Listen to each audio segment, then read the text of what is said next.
Hello children. Today is 15th of June 2021 and the day is Tuesday. This video is for class 5 subject English grammar. In this video we are going to learn about nouns possession. Possession means belonging, means अधिकार.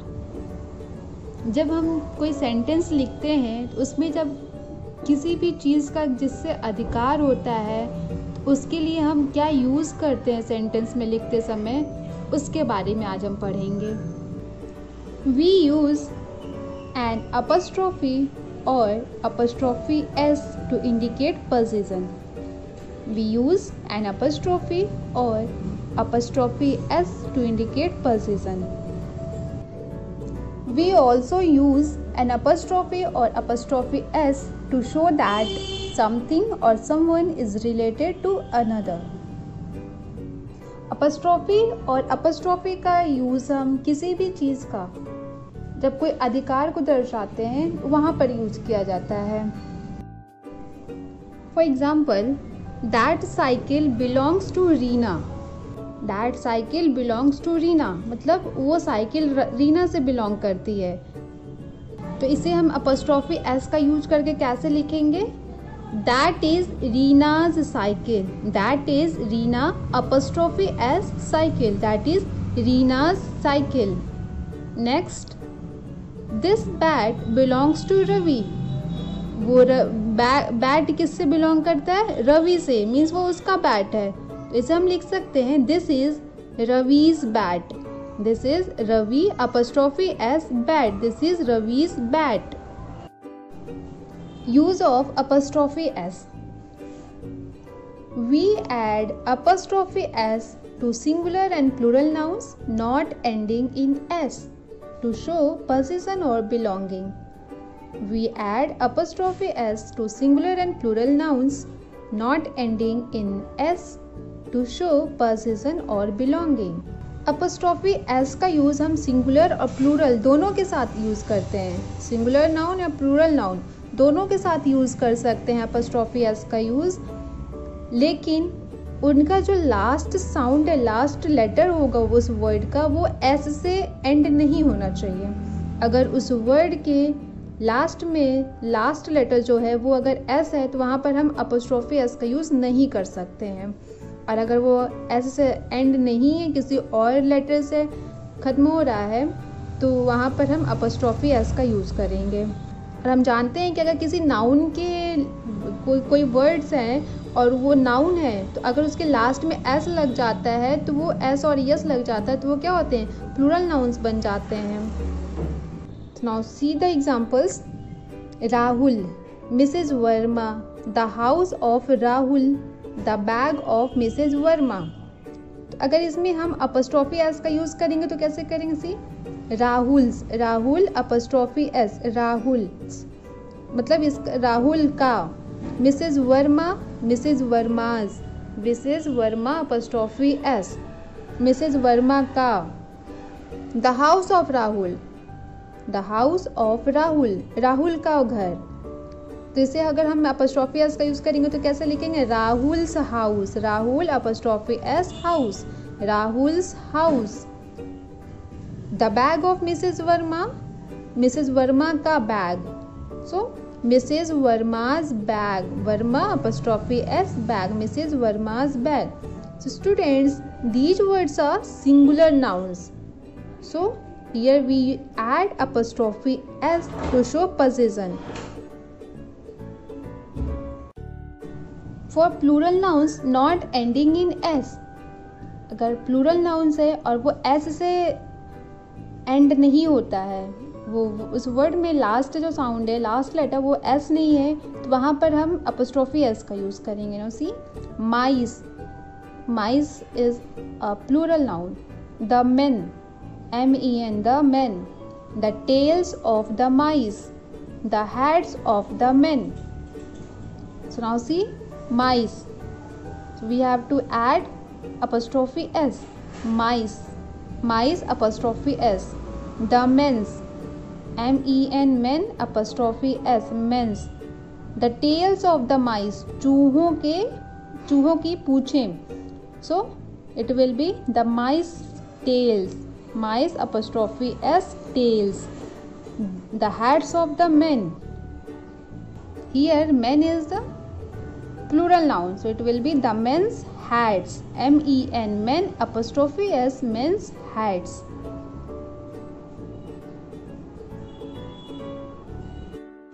Now see more examples. Rewrite these expressions using apostrophe s. We have to use apostrophe s to show possession. And students, we know that we can use apostrophe s with singular and plural nouns both. First is the doll belonging to Nisha. मतलब वो जो doll है वो किसका है? निशा का है. निशा को बिलोंग करती है वो doll.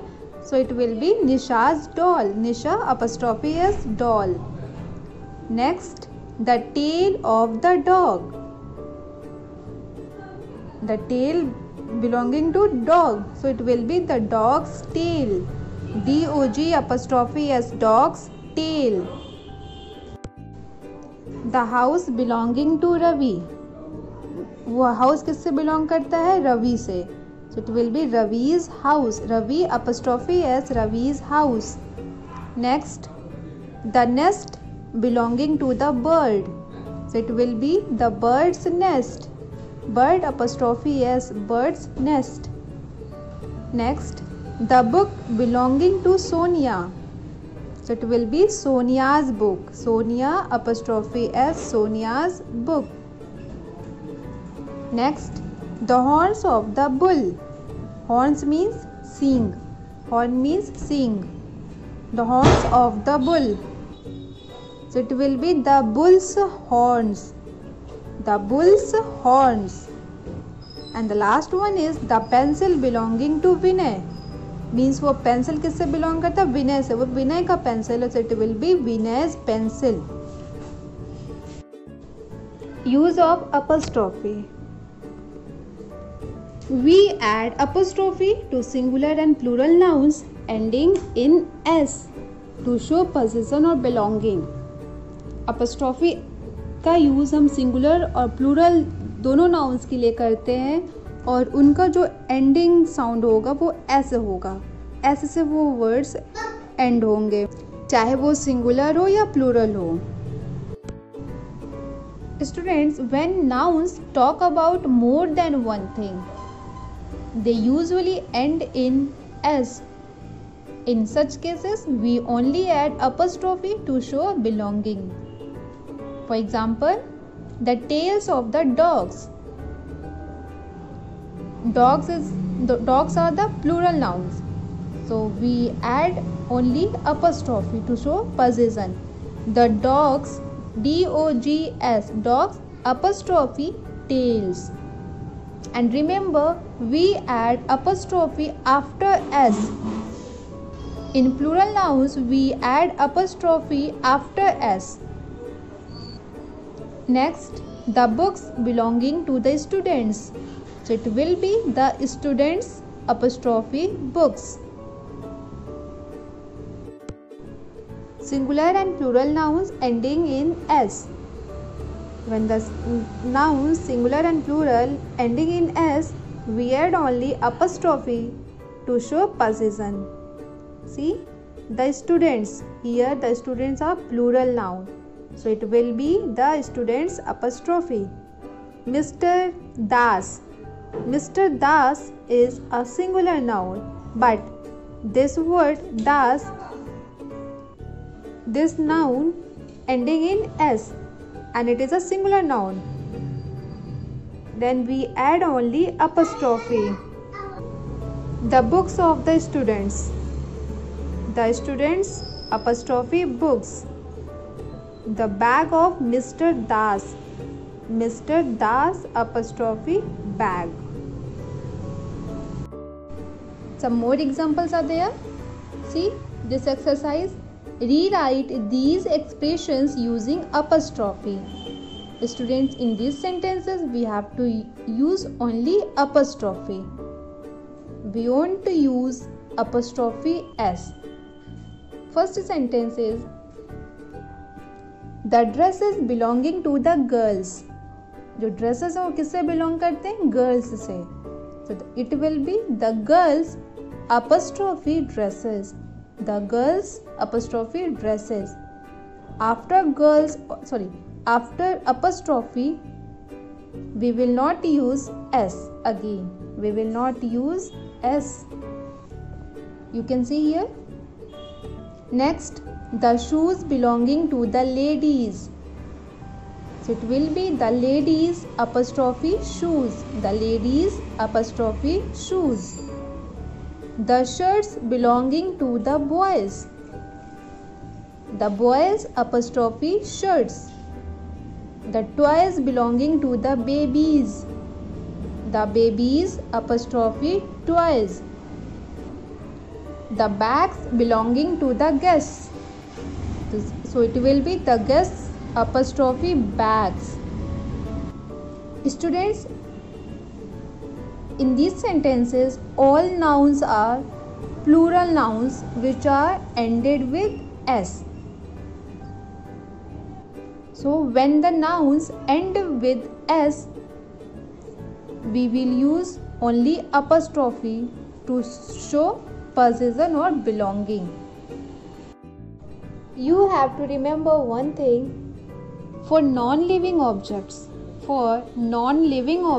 we usually don't use apostrophe s to show possession. जो non-living objects हैं उनका possession या अधिकार शो करने के लिए हम apostrophe s का यूज नहीं करते हैं. For example, the handle of the chair. The handle of the chair. We cannot write this sentence like the chair's handle. It is wrong. The handle of the chair is right. Next, the heel of the shoe. Now, it will not be homework time. Shoe's heel. So students, Shoe's you have to heel do these exercises is wrong. in your English The grammar heel of notebook the in shoe. good handwriting. So first is use apostrophe in the following groups of words. A. Exercise ए में हमें apostrophe का use करना है. इन groups of words में apostrophe का use करना है. Like first is the sister of Amit. The sister of Amit. तो इसमें हम अपस्ट्रॉफी का यूज़ करेंगे तो ये होगा Amit's sister. Amit apostrophe s sister. Amit's sister. Like this you have to do rest of the groups of words by using apostrophe. The second is the birthday of Mala. Next, the sari of my mother, the hair of the baby, the house of Mrs. Biswas, the bag of the doctor, the trunks of the elephants, the tails of the cats. B. Rewrite the following groups of words in plural form. हमें इन groups of words को फिर से लिखना है इसका plural form बनाकर. Like first is the sheep's wool. SHEEP apostrophe S wool. The sheep's wool. तो ये जो है ग्रुप्स ऑफ वर्ड्स दिए गए हैं सारे, ये सभी सिंगुलर फॉर्म में है. हमें इनका प्लूरल फॉर्म बनाना है, फिर अपस्ट्रॉफी का यूज़ करना है. तो जो शीप्स वुल का होगा द शीप्स वुल, क्योंकि शीप का जो प्लूरल हम बनाते हैं वो शीप ही होता है. SHEEP. उसमें हम एस और यस ऐड नहीं करते हैं, तो फर्स्ट वैसा ही रहेगा. नेक्स्ट है द बुल्स हॉर्न. तो इसका जब हम प्लूरल बनाएंगे और अपस्ट्रॉफी का यूज़ करेंगे तो ये होगा the bull's. BULLS apostrophe. The bull's horn. HORN horn. Next the baby's laughter, the women's bag, the ladies dress, the man's suitcase. So children, B exercise में हमें इन ग्रुप्स ऑफ वर्ड्स को पहले plural बनाना है, फिर अपस्ट्रॉफी का use करना है. And the last one is rewrite the following using apostrophe to show possession. In groups of words को हमें फिर से लिखना है और वहाँ पर अपस्ट्रॉफी का यूज़ करना है पोजीशन शो करने के, मीन्स बिलोंगिंग शो करने के लिए. ए और B exercise A and B में हमने देखा कि वहाँ पर फर्स्ट वाले में अपस्ट्रॉफी का यूज़ नहीं है तो वहाँ पर अपस्ट्रॉफी एस और अपस्ट्रॉफी का यूज़ करके हम बिलोंगिंग शो करेंगे। बी एक्सरसाइज में अपस्ट्रॉफी एस का यूज़ किया गया है, लेकिन जो सी एक्सरसाइज है इसमें अपस्ट्रॉफी का यूज़ नहीं किया गया है, तो इसमें हमें बिलोंगिंग शो करने के लिए अपस्ट्रॉफी का यूज़ करना है। Like first is the gift for Sonam, the gift for Sonam. इसे हम कैसे लिखेंगे? Sonam's gift, Sonam apostrophe s gift, Sonam's gift. Next, the helmet belonging to Sachin, means जो हेलमेट है वो सचिन से बिलोंग करता है, तो इसको हम बिलोंगिंग इसका शो करेंगे पोजीशन के through, like Sachin's helmet, Sachin apostrophe S helmet, Sachin's helmet. So like this you have to do rest of the groups of words, like the shop belonging to the grocer, the office in which Mrs. Sharma works, the lunch meant for Sonali, the story written by Ruskin Bond। तो इन सबको आपको position show करना है apostrophe का use करके। And children, after completing these homework, send your homework in your WhatsApp class group. Thank you.